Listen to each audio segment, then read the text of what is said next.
लक्षात ठेवा की एक वेळ येईल की आपल्याला सुद्धा संपर्क क्रमांक 98 नुसतं नव माय असं घासायला लागतं माय.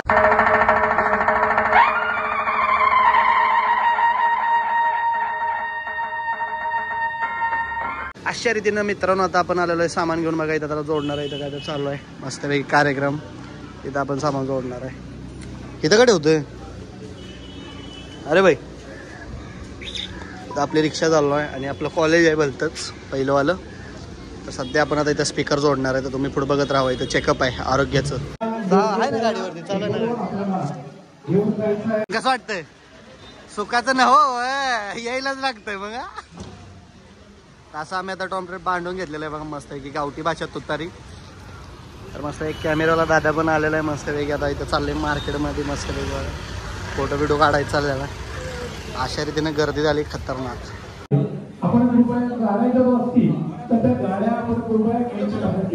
आता जोडून झालेला आहे. इथून आपण चेक करतोय भावाला फोन करून की आवाज येतोय का. येतोय रे. ते निलो स्टोर पाशी क्लिअर कट आवाज येतोय एकदम क्लिअर. हा ठीक आहे.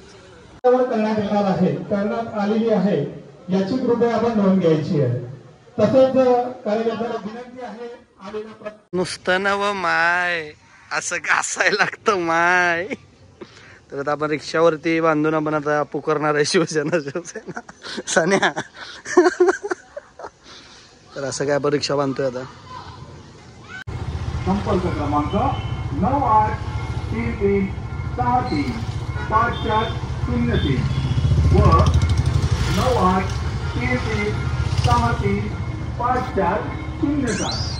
आपली माणसं आपल्या सेवेसाठी श्री संजयभाई कोरडे माजी नगरसेवक. हे बघितलं जसं की माणसाने रंग बदललेत म्हणजेच विचार वागणं बदललं तसं निसर्गानं सुद्धा बदललंय बरं का मित्रांनो. कारण की आता पावसाळा चालू आहे मुंबईमध्ये. पावसाळ्यामध्ये ही खाडी यायची मिठी खाडी. तुम्हाला खरं सांगतो ही नदी होती पहिली आता घाण झाली विषय वेगळा येते. पण ना अशी फुल भरून वाहते. असं इथं पाणी बाहेर निघतं एरियामध्ये. पण ह्या वर्षी उन्हाळ्यामध्ये पाऊस पडला आणि पावसाळ्यामध्ये ना खाडीमधला गाळ दिसायला लागला. ते दिसते का तुम्हाला माती. हे पावसाळ्यामध्ये दिसतंय म्हणजे हे विचार करण्याची गोष्ट आहे. निसर्गानं किती आपल्याकडे पाठ फिरवलेले. आणि ही जे तुम्हाला झाडं मोजकी दिसतात आहे मोठी. वाळाचं एक झाड दिसतंय कदाचित तेवढंच मोठं झाड आणि इकडे एक 2-4 झाड आहेत तेवढे दिसतात आहे. बारकी बारकी शोची झाडं लावलेली आहेत ती सगळी. जसं की तुम्ही बघताय की ह्या खराब पाण्यामध्ये सुद्धा मासे आहेत. ते बुडबुड येतात ना ते मासे आहेत.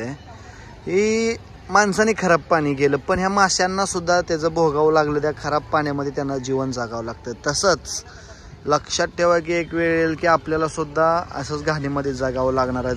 जर ही घाण कमी नाही केली तर आपण असं जर कचरा करत राहिलो तर आपल्याला असंच जगावं लागणार आहे माशांगत.